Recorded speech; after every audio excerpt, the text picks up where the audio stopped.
Good afternoon, everyone. On behalf of my co-presenter, Dr. Rachel Burke, I would like to present our project, Alignment of Policy and Practice in Vietnamese English Language Teacher Education.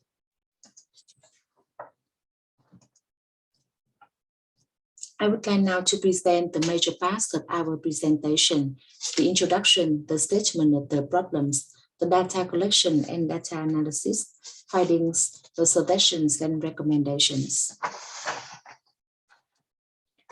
I would like to begin about how the professional experience led us to the research topic. Starting from our experiences in working and researching the Vietnamese English language teacher education programs, we found many challenges to both lecturers and learners, especially after the National Foreign Language Project 2020 introduced in 2008, with which English language teacher education graduates were required to meet a higher standards than ever before, which brought pressure to all stakeholders of ELT programs. It stresses the task to implement new compulsory English programs to meet the outcomes required of the higher education students and to develop English language teaching across all levels. Since Project 2020, there have been many governmental policies about standards, curricular and pedagogies, but they varied in institutional implementation. Researching the students' outcome, the fact was that the quality of graduates remained low and the students' English language proficiency still are much lower compared to other neighbor country students. After looking at the picture of English language teacher education programs in Vietnam, we can see issues with the variations in implementing the national policies, the possible mismatches between curricular and the standards. Furthermore, little research on the alignment of Vietnamese ELT policies and practices has been conducted. All these motivated us to see if the key elements of ELT programs are aligned with each other and with the national standards. And all of this motivated us to conduct projects regarding the alignment of these key elements. The aim of the project was to investigate the alignment between and among the key elements of ELT in Vietnam and to answer the question, within Vietnamese ELTE, to what extent are curricular pedagogies and outcomes aligned with standards? The project was conducted with three tools of collecting and analyzing data: policy documents, survey, and interviews. The survey and interviews were conducted across 11 institutions from the north to the central and to the south of Vietnam. All these institutions were involved in the National Foreign Language Project 2020. They were all housings of the ELTE, and they were all representatives for their region. The participants of our survey were all lecturers of ELT programs in these institutions and the administrators who were responsible for their institution's curricula. In each institution, one administrator and two most experienced lecturers were invited to interview. The administrators were those who hold key positions in management related to curriculum development at their institutions. They may be rectors, academic vice rector, head of institutions, dean of foreign language faculty, and leaders of English major teaching groups. Two most experienced lecturers were invited to interview because they had long time to work with ELT programs and to know in Vietnamese context, the experienced lecturers are often invited to design curriculum and to lead the curriculum practice. The significant findings demonstrated the strong alignment between institutional outcomes and national standards, and the poor alignment of curriculum and teaching practices with outcomes and standards. The findings also showed the imbalances between theory and practice in the curriculum, which may not provide graduates with sufficient pedagogical knowledge or skills. While lecture participants perceived their pedagogies to be professional, they reported a variety of challenges, like the students' low proficiency levels on entry, like large classes, like the poor teaching and learning conditions, the limited teaching resources, and the limited time in an overburdened curriculum. All that may have negative impacts on their students' outcomes. We would like to introduce the ELTE standards introduced by the Ministry of Education and Training, and we call national standards or the MOE standards. The MOE provided general objectives for teacher training within the ELTE programs. They stipulated the qualification, the professional, the ethical dispositions needed in order to be teachers.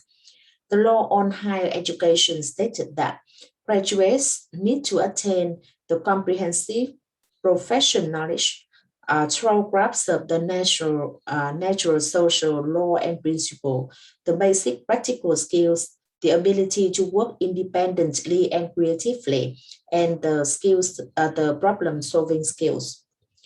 ELTE standards include pedagogical knowledge, pedagogical skills, knowledge of learning, and knowledge about school. This knowledge also includes Vietnamese culture, pedagogy, psychology, principles of English pedagogical knowledge. Graduates were also required to achieve level 5 out of 6 levels of the Common European Framework of Reference for Language, CEFR, or its equivalent. They were also required to have educational foundation knowledge, the basic skills and soft skills, the personal, professional, and social dispositions. In addition, they were also required to achieve the employability and lifelong learning skills. The issues here is that the institutions often preferred to interpret most standards to fit their capacity and commercial contingency rather than copying all of them. As observed in our project, outcomes thus varied from institution to institution.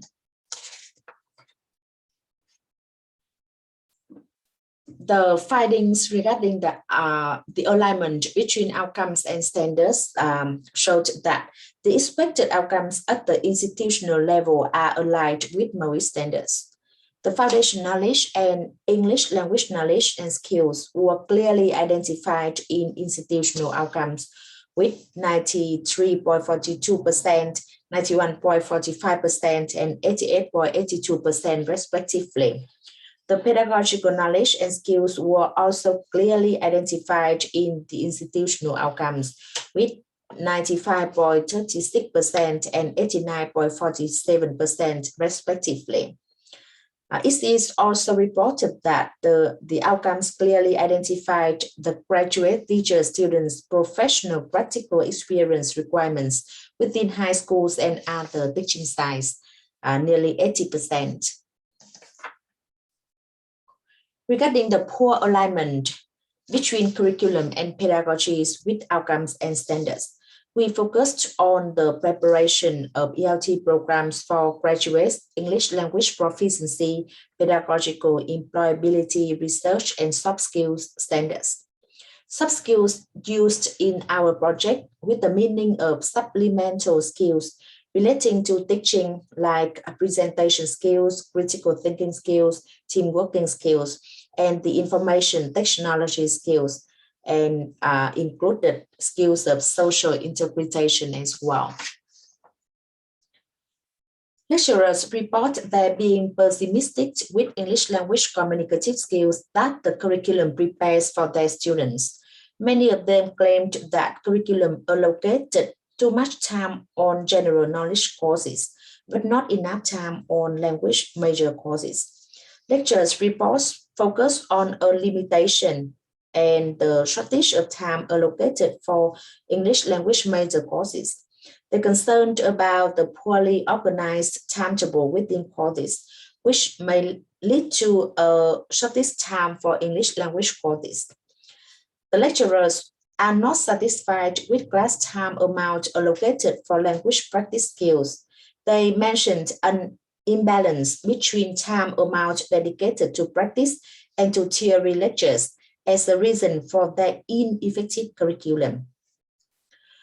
Over 60% of interviewees claimed about the time amount allocated for practice skills and complained about a lack of time for English language practice. The participants further complained about challenges when teaching integrated subjects like speaking and listening, reading and writing. They complained that it's really challenging when teachers must ensure to cover both meeting outcomes required and developing language proficiency. They highlighted that curriculum may prepare students with sufficient English language knowledge. However, skills are not sufficiently taught. The interviewees described many examples that demonstrated a potential lack of alignment between pedagogical skills and standards.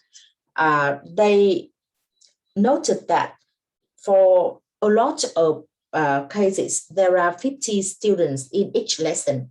There is little time for their students micro-teaching. In micro-teaching, students only practice teaching with their university students' friends, not with high school students. So they are micro-teaching with their friends, which is significantly different from high school teaching practicum. This practice is not as effective as practicing teaching at high school.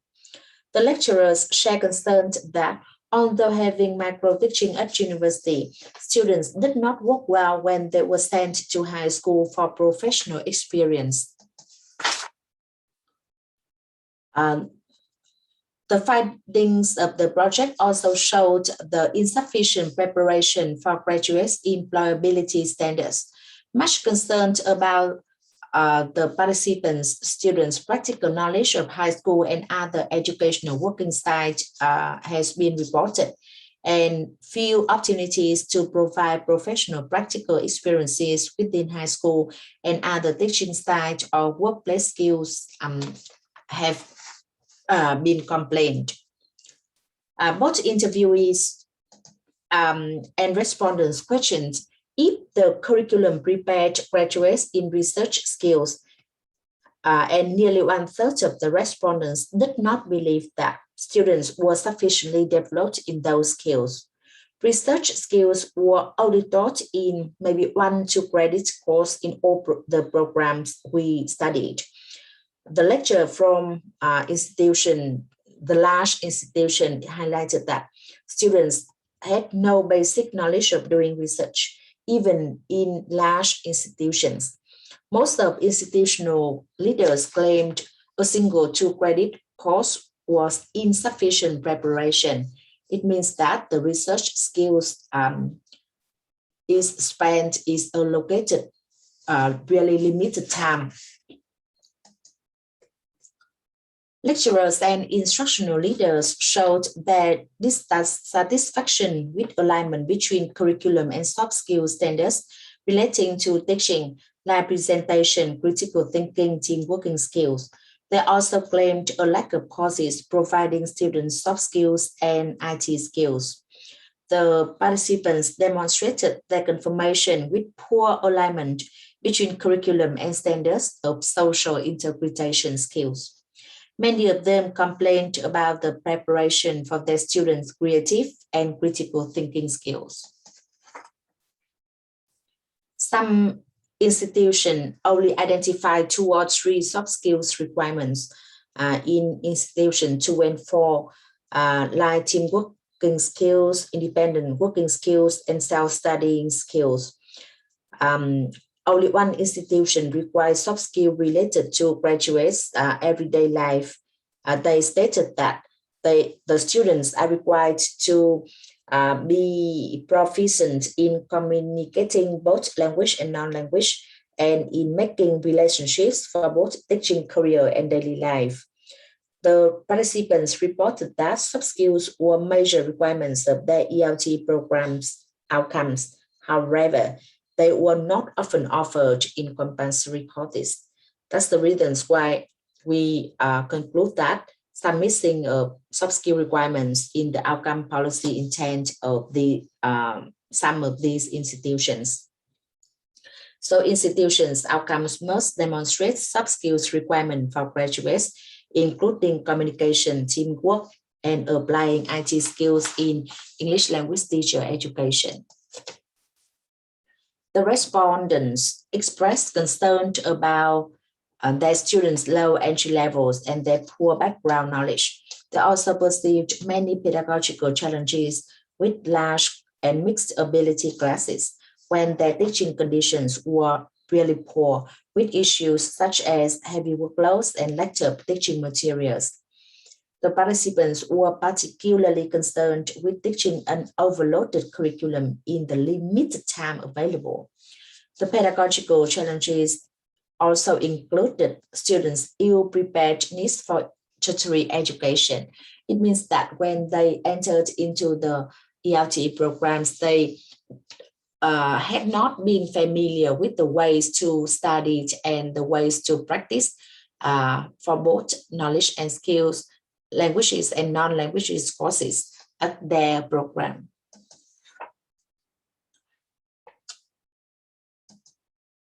With many concerns about curriculum preparation for graduates' English language proficiency, participants have made a variety of suggestions. For better alignment of curriculum and English language proficiency standards, they suggested to reduce time for foundation knowledge and non-language courses. And they also suggested to add or increase the time for English language and professional practice. The courses professional experience, soft skills, research skills, and testing and assessment should also be increased the time. And it is important to revise, to update, and improve the curriculum and teaching materials in order to achieve the better alignment between curriculum and teaching practices or pedagogies. Improving lecturers' capacity, professional development, and skills of curriculum acting are also suggested by most of participants. To conclude, in order to address the gaps presented above, it is recommended to increase professional development, revise curriculum based on outcomes and standards, and improve teaching conditions. A common suggestion is that curriculum needs to be further developed. As such, the courses need to be refocused on both the standards required by the nation, by the Ministry of Education and Training, and the social expectations in terms of globalization. Providing more and more professional development to lecturers and to lecturers and instructional leaders is a vital plan. Developing and keeping a good relationship among ELT stakeholders pre, while, and post implementing ELT programs enacted is very important. So we hope that this project will be helpful and meaningful to all stakeholders within ELT programs in Vietnam, and hope that in other EALD programs in other countries. So we could achieve the better alignment between and among the key elements of the programs for better preparation for our students. Thank you for your listening, and I hope that all of you will gain